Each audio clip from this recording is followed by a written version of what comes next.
نماز پڑھانے کے لیے مصلی پہ آئے، وہ ظالم ابو لؤلؤ چھپا بیٹھا تھا، خنجر دو دھاری اور زہر آلود خنجر کے ساتھ اس نے عمر رضی اللہ تعالیٰ عنہ کے پیٹ پر جو وار کیا اور سارے کا سارا پیٹ جو ہے وہ زخمی کر دیا۔ حضرت عمر رضی اللہ تعالیٰ عنہ جب زخمی ہو گئے، زخمی حالت میں امام تھے، وقت کے حکمران بھی تھے، خلیفہ بھی تھے، مصلی امامت پر کھڑے ہو کر فجر کی نماز بھی خود پڑھایا کرتے تھے۔ جب زخمی ہوئے، پیچھے کھڑے تھے عبد الرحمن بن عوف رضی اللہ تعالیٰ عنہ، ان کو پکڑ کے اپنی جگہ پر کھڑا کر دیا۔ حضرت عبد الرحمن بن عوف رضی اللہ تعالیٰ عنہ کو معاملہ پتہ چل گیا، انہوں نے جلدی جلدی نماز کو پورا کیا، اور وہ ظالم ابو لؤلؤ وہ بھاگا، اور بھاگتے بھاگتے اس نے 13 بندے اور زخمی کر دیے، جن میں سے 7 شہید ہو گئے تھے۔ آخر کار حطان نامی ایک آدمی تھا، اس نے اس کے سر پہ کپڑا ڈال کے اس کو پکڑ لیا، اور جب اس کو پتا چلا کہ اب میں پکڑا گیا ہوں، اس نے اپنے ہی خنجر کے ساتھ اپنی گردن کو کاٹ دیا۔ نماز پوری ہوئی، عبد الرحمن بن عوف نے نماز پڑھائی، اور عبد الرحمن بن عوف صف اول کے تاجر تھے، مدینہ کے حجاز کے سب سے بڑے تاجر تھے، جہاں اللہ نے اتنا مال دیا، اتنی بڑی تجارت تھی، اتنی زیادہ دولت تھی، وہاں فجر کی نماز بھی پہلی صف میں کھڑے ہو کے پڑھا کرتے، امام کے پیچھے کھڑے ہو کے پڑھا کرتے۔ عبد الرحمن بن عوف رضی اللہ تعالیٰ نے جب نماز مکمل کی،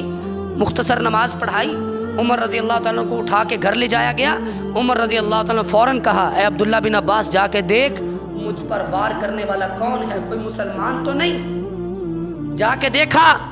آگے بتایا وہ ابو لؤلؤ، اس نے آپ پہ وار کیا ہے۔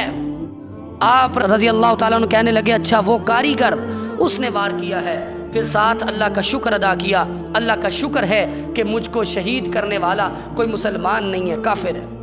یہ اللہ کا شکر ہے۔ اور پھر لوگوں کے اندر چیخو پکار، آہو بکا شروع ہو گئی،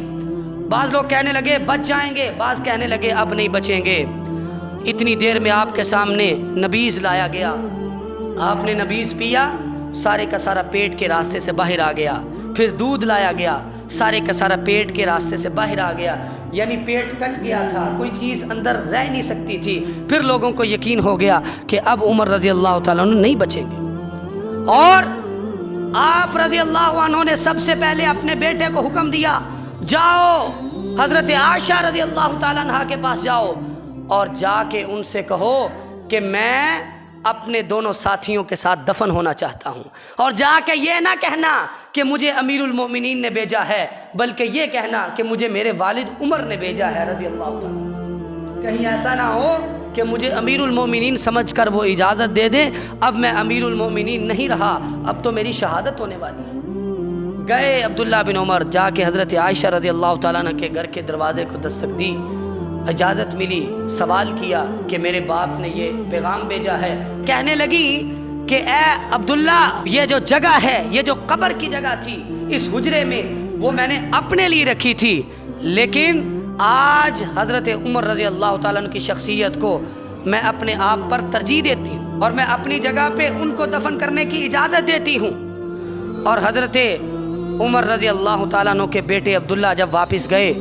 جا کے پیغام دیا، اجازت مل گئی ہے۔ حضرت عمر رضی اللہ تعالیٰ کہنے لگے، اب اس کے بعد میری کوئی خواہش نہیں، اگر مجھے اپنے ساتھیوں کے ساتھ دفن ہونے کی اجازت مل گئی ہے، اس سے بڑھ کے میری کوئی خواہش نہیں۔ اور پھر جب وفات ہوئی،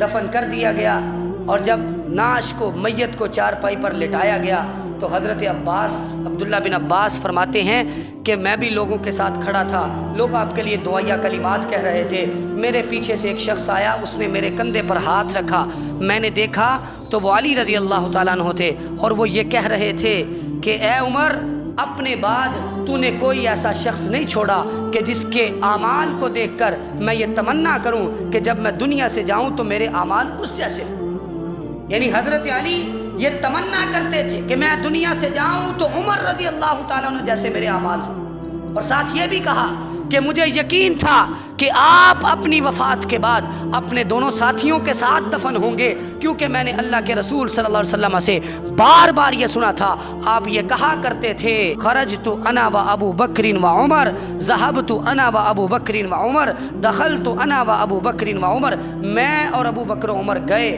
میں اور ابو بکر و عمر آئے، میں اور ابو بکر و عمر نے فلاں کام کیا، اس لیے مجھے یہ یقین تھا کہ آپ بھی اپنے ساتھیوں کے ساتھ دفن ہوں۔ اور جب یہ شہادت ہو گئی، لوگ اس طرح روئے جس طرح لوگوں کا کوئی نوجوان بیٹا فوت ہو جاتا ہے، اس طرح روئے۔